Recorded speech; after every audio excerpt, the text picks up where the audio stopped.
Good evening, viewers, and welcome to this edition of NTV Sports Page. It's Friday, the 26th of July, and I'm Curtis Morton. In our headlines, football camp concluded, and in our feature for this evening, Kelvin Bramble to bring international training program to Nevis. We'll take this break, and I'll be right back.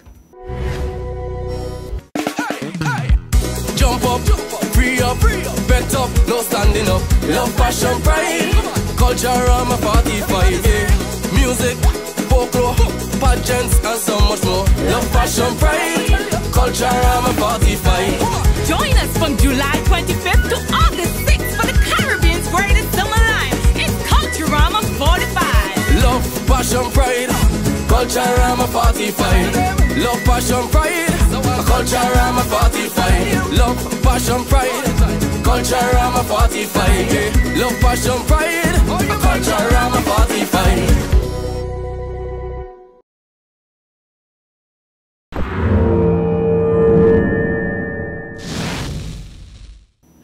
Well, I'm back and we start with cricket. The Windies A team showed some fight on day 2 of the unofficial first test match versus India A.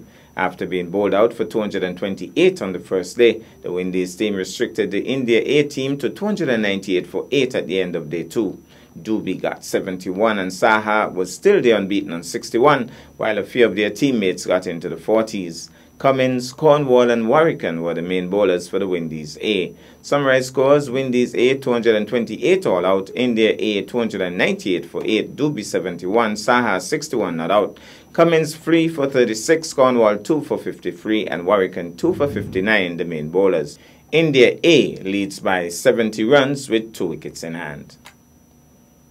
Sticking with cricket, Jack Leach fell 8 short of becoming the first English night watchman to make a test century, but Ireland retained the upper hand in their maiden test at Lord's. While Leach and Jason Roy were together in a second wicket stand of 145, it seemed that England may set an intimidating 4th innings target for Ireland. But once they were parted, England lost 7 wickets for 77 runs to present Ireland with a wonderful opportunity to mark their trip to Lord's with a historic win. It said something for the struggles of English batsmen of late that they were grateful for the contribution of Leach. He came into the match averaging 4.66 in the county championship season, having made just 42 runs in 12 innings, with some at Somerset fearing his confidence had been permanently damaged by a blow on the head while batting against Morne Morkel last year. He came in at number 11 in the first innings. By the time Woakes departed, England's lead was a modest 126 and they only had 2 wickets in hand. But Sam Curran counter-attacked in typically flamboyant fashion. There were 4 fours and 2 sixes in his 29-ball stay to add 45 for the 9th wicket, with Stuart Broad, whose own pull for 6 took England past 300. It may yet prove a crucial contribution with 1 wicket in hand. England led by 181 when Lightning forced an early conclusion to the day's play. Still, England have now made 400 only once in their previous 32 test innings and not at all in their previous 14. Only once in those 14 innings have they reached 350.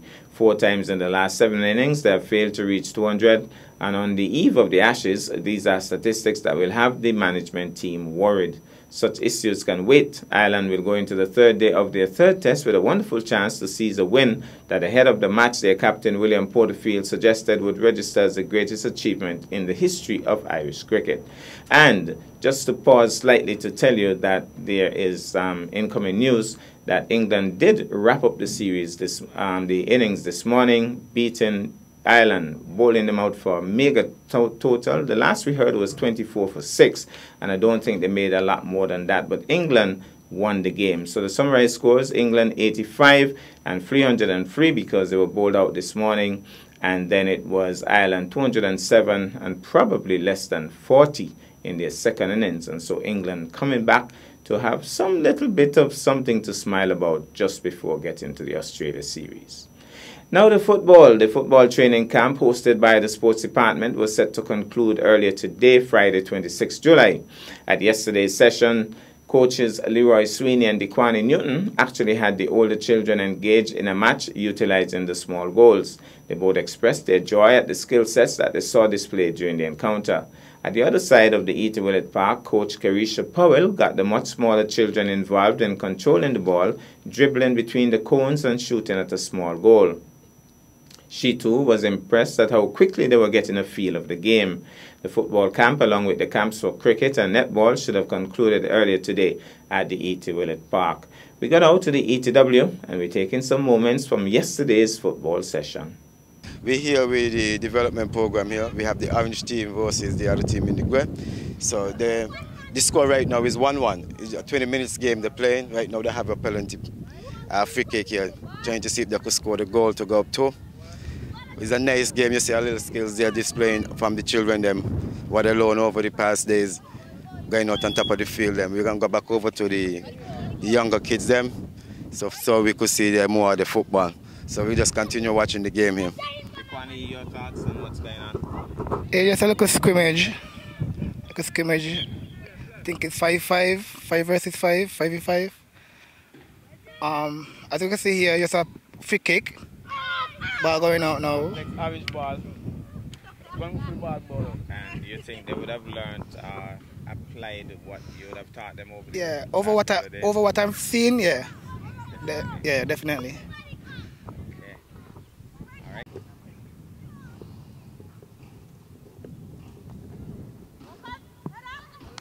Yeah. Ball goes out. Ball against the orange team.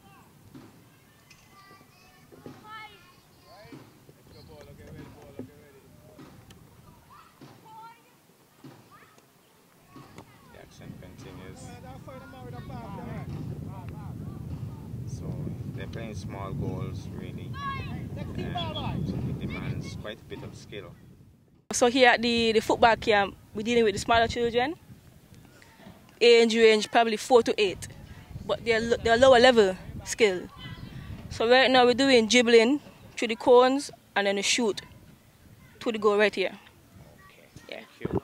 That's it.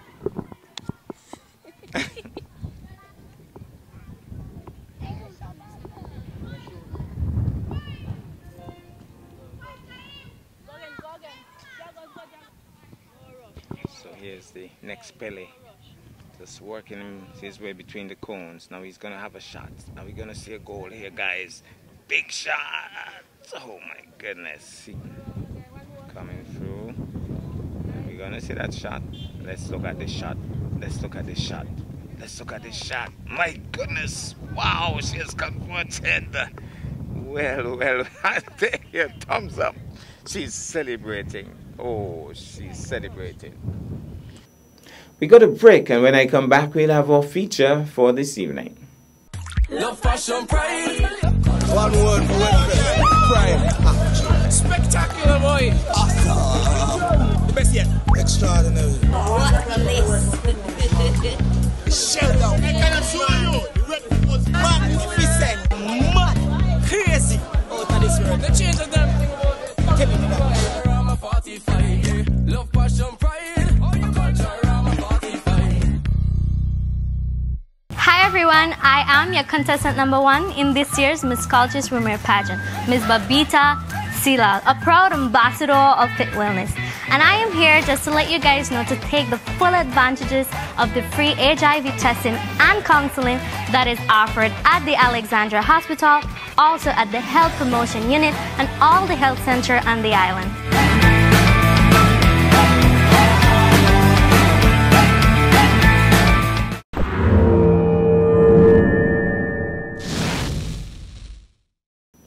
Well, I'm back, and tonight we have this beautiful item in general sports. Senior Sports Officer at the Department of Sports, Mr. Kelvin Bramble, is on the verge of bringing an international sports training program to Nevis.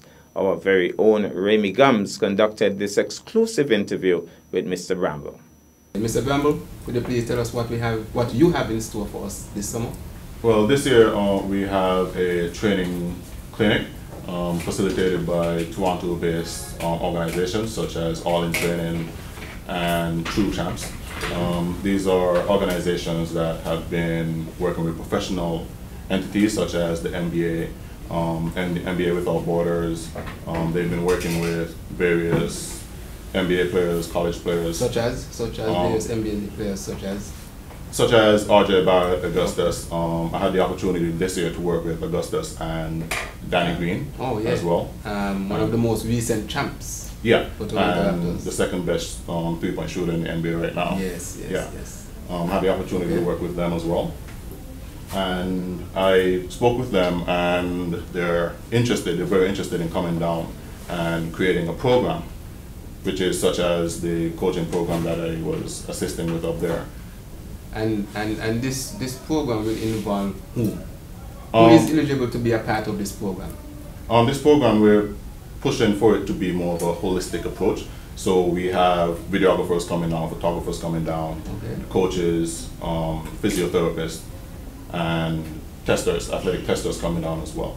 So who we're trying to focus on, yes, we're trying to definitely focus on the kids, but we're focusing on persons here as well who want to pursue a career in sports. To understand that sports is not just playing, but we have different careers in sports such as videographers, photographers, physiotherapists, journalists. And we're trying to bring that out to the public so that they will be able to pursue a career in sports as well. Yes, very intriguing. And of course beneficial for all Yeah, involved. and yes, as well as the kids involved as well. We have the upperclassmen and lowerclassmen.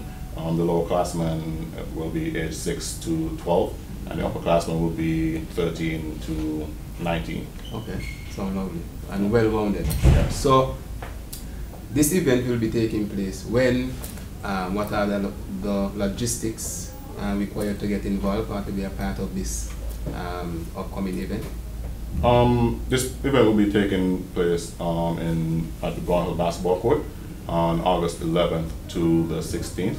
We'll also be including track and field and football as well for the athletic testing. So there will be the performance testing part of it. So all of the tests will be upgraded online on the Check My Athletics website, where a lot of coaches go just to check the abilities of upcoming players. Okay, is there a registering format? How do you get, if I want to be a part of this program, how do I become a part of it? Well, just contact me. You could give me a call on my cell, or you could email skansporting@gmail.com, and we'll go forward from there. Registration for the underclassmen is only $100. Okay. Upperclassmen I was getting to that. $125. So the lower classmen is $100. Yes. And the upper is how much? $125. That $125 is inclusive of the athletic testing for the basketball as well. And persons who are interested outside of the age range could actually pay their $50 to be a part of the athletic testing as well. And this is going to be the same $50 for the track and field and football. Okay, well, it is so compact that you are losing me somewhat. I'm hearing athletic, I'm hearing basketball, I'm hearing various amount of trainings. What you are bringing forth here from these people in Canada, Toronto, did you say? Yes. What all does it comprise of? So athletes can be involved, are you saying? Yes. Referees, coaches, basketballers, anyone else? Any other type of sport entity could be a part of this? Yes, definitely. We're pushing right now to have like the videographers, photographers involved. Persons who want to do videography and photography in sports in Nevis, so we could get that going. We will be focusing on the physiotherapy part of it, which anybody who's interested in being a physiotherapist would be able to get experience from the persons coming down as well. Coaches would be involved as well as the kids for the skill development aspect of it. Nice. Well, it's a variety. It is spice of life. Yes, definitely. So it definitely sounds spicy with all that, such a wide variety of different trainings. Well, anything else you want to get across before I wrap up? Like anything else you forget that you feel is important to highlight out? Yes, tomorrow at 6 p.m. at the Brown Hill Hardcourt, I'll be over there. So anybody who wants to understand more or get more information, I'll be over there 6 p.m. tomorrow doing a Q&A session. So any questions you guys, anybody out there might have, yes. Or if they're interested, they could come and I'll be giving them all the answers to whatever questions they have about the program. Okay, lovely.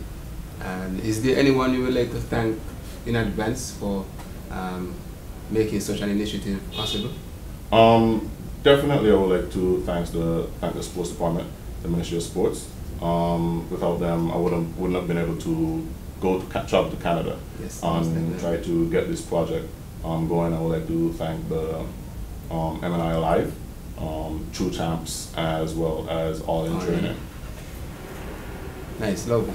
Well, Mr. Bramble, as per usual, you're always going the extra mile to make sure that the island of Nevis is inundated just like everywhere else with the required skills and training and talent in the various sporting arenas.